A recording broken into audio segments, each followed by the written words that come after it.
বেটা নির্ঘাত জঙ্গল ছেড়ে পালিয়েছে। চল চল ফিরে যাই এবার। হ্যাঁ সবাই চলো, বেটাকে জম্মের মতো জঙ্গল ছাড়া করে গেছে। পায়ের তলায় পিছে কম্বল করে দেব। হ্যাঁ, তারপর বান্ডিল করে ছুঁড়ে ফেলে দেব।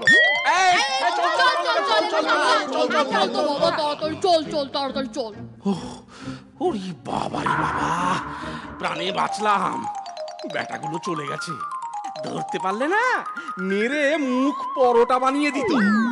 নাও এবার এসো দেখি, এসো আমার সাথে। কেন, কোথায়? আরে বাবা এসোই না, মাথা উঁচু করে বাঁচতে হবে যে। এসো এসো আমার সাথে।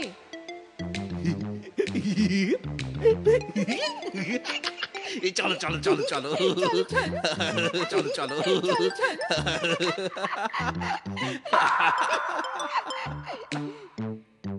অলাক নিরঞ্জন, এই সেই সাধু বাবা। ডাকো ডাকো, দেখি কি বলে। খবরদার, একদম দেখো না বাবাকে। কেন? আহা, দেখছো না গভীর ধ্যানে মগ্ন, ধ্যান ভেঙে গেলে মহা বিপদ হবে। তাই নাকি?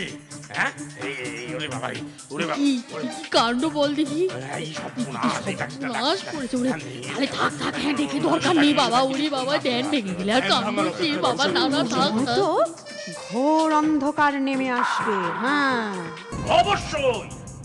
আমি ক্রুদ্ধ হলে সূর্যি মামা পর্যন্ত ভয়ে চাদর মুড়ি দিয়ে শুয়ে থাকে। সাধু বাবা নয় রে, এ তো ভগবান। বাবা, এ তো ভগবান চলে এসছে। হ্যাঁ, ভগবান না থুরি, ও সাধু বাবা। সাধু বাবা, আমাদের কি অন্যায় হলো গো?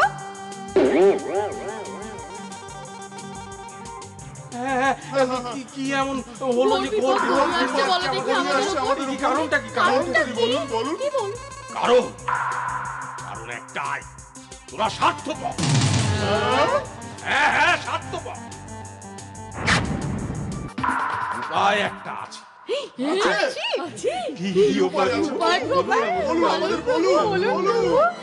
প্রথম কাজ, 7 দিন নির্জলা উপোস।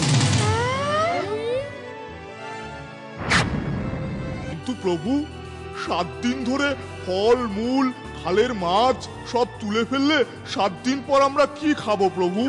এমনি 7 দিন অনাহারে থাকতে হবে, তার উপর জঙ্গলের সব ফলমূল দিয়ে দেব।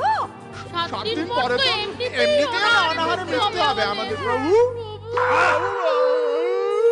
মূর্খ মূর্খ লোভীর দল।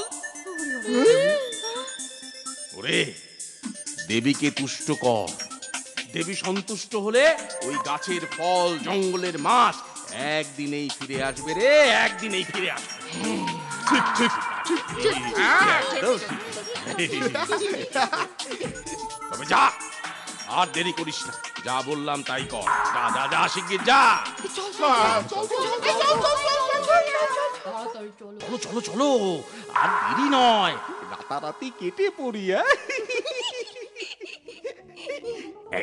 কি হলো? ওমা, আমি চলতে পারছি না কেন? এই দেখো, কি আমার লেজ ধরে টানে।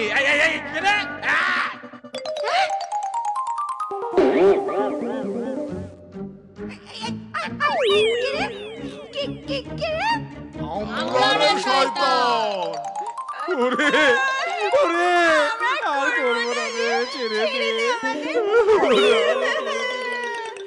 শয়তান শয়তান, মার